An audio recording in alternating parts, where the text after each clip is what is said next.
Finally tonight, as promised, a special comment on the Supreme Court's ruling today in the case Citizens United v. Federal Election Commission.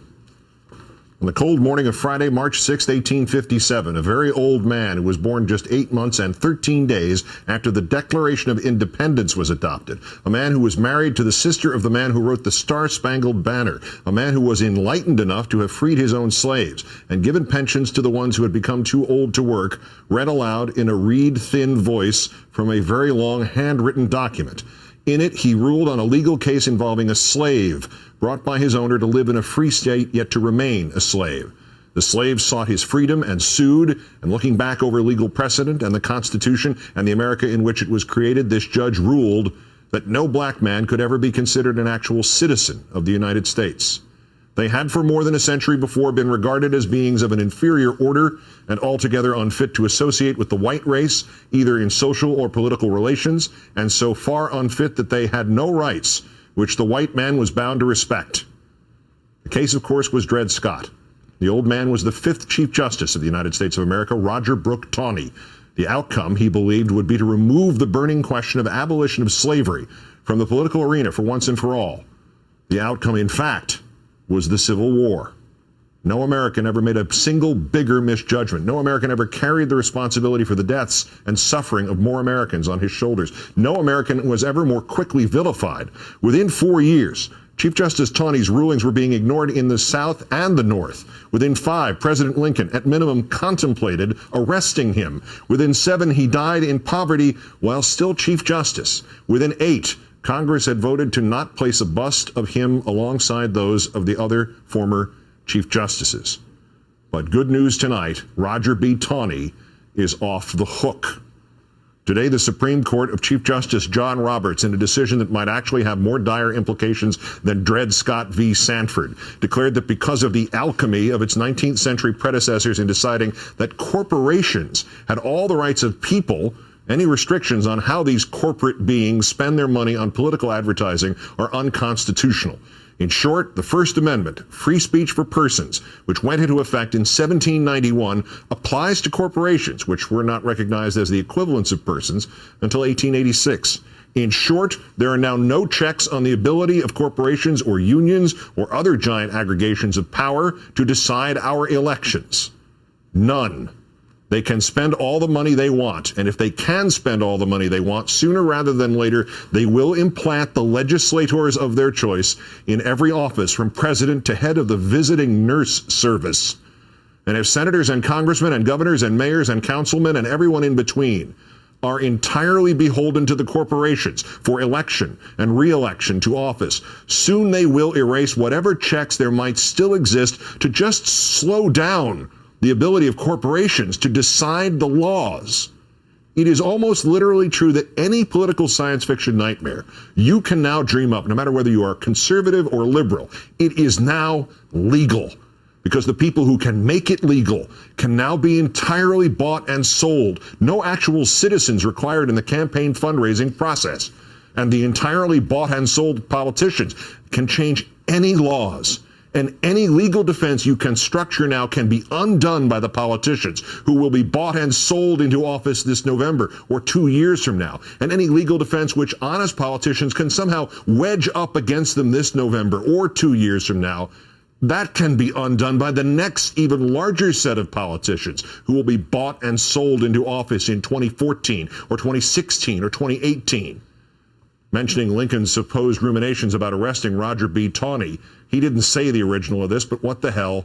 Right now you can prostitute all the politicians some of the time and prostitute some of the politicians all the time, but you cannot prostitute all the politicians all the time. Thanks to Chief Justice Roberts, this will now change. Unless this near mortal blow is somehow undone within 10 years, every politician in this country will be a prostitute. And now let's contemplate what the perfectly symmetrical, money-driven world of that order might look like. Be prepared first for laws criminalizing or at least neutering unions. In today's court decision, they are the weaker of the non-human sisters unfettered by the court. So, as in ancient Rome or medieval England, they will necessarily be strangled by the stronger sibling, the corporations, so that they pose no further threat to the corporations' total control of our political system. Be prepared then for the reduction of taxes for the wealthy and for the corporations, and the elimination of the social safety nets for everybody else, because money spent on the poor means less money left for the corporations. Be prepared then for wars sold as the new products, which Andy Card once described them as, year after year, as if they were new Fox reality shows, because military-industrial complex corporations are still corporations. Be prepared then for the ban on same-sex marriage and on abortion and on evolution being taught and on separation of church and state. The most politically agitated group of citizens left are the evangelicals.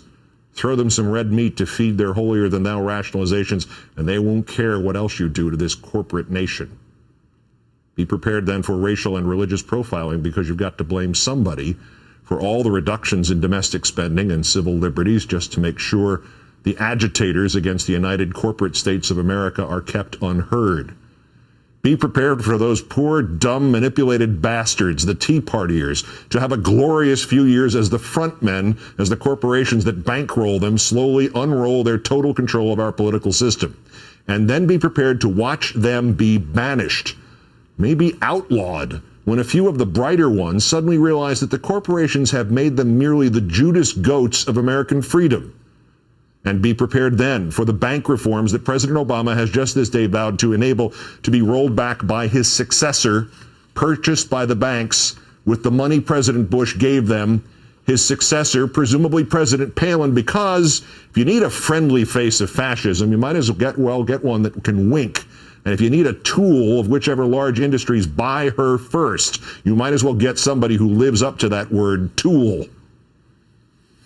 Be prepared for the little changes, too. If there are any small towns left to take over, Walmart can now soften them up with carpet advertising for their Walmart Town Council candidates, brought to you by Walmart.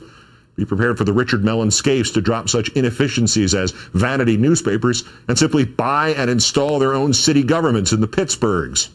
Be prepared for the personally wealthy men like John Kerry to become the paupers of the Senate, or the ones like Mike Bloomberg, not even surviving the primary against Halliburton's choice for mayor of New York City. Be prepared for the end of what you're watching now.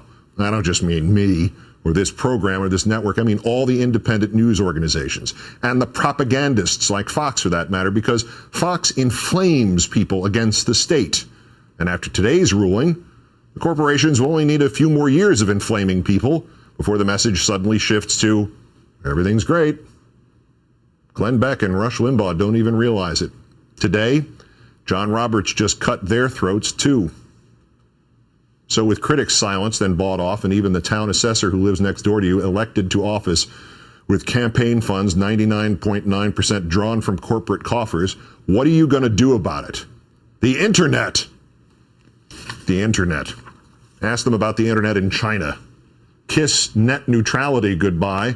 Kiss whatever right to privacy on the net you think you currently have goodbye. And anyway, what are you going to complain about if you don't even know it happened? In the new world unveiled this morning by John Roberts, who stops Rupert Murdoch from buying the Associated Press? This decision, which in mythology would rank somewhere between the bottomless pit and the opening of Pandora's box, got next to no coverage in the right-wing media today, almost nothing in the middle, and a lot less than necessary on the left. The right wing won't even tell their constituents that they're being sold into bondage alongside the rest of us.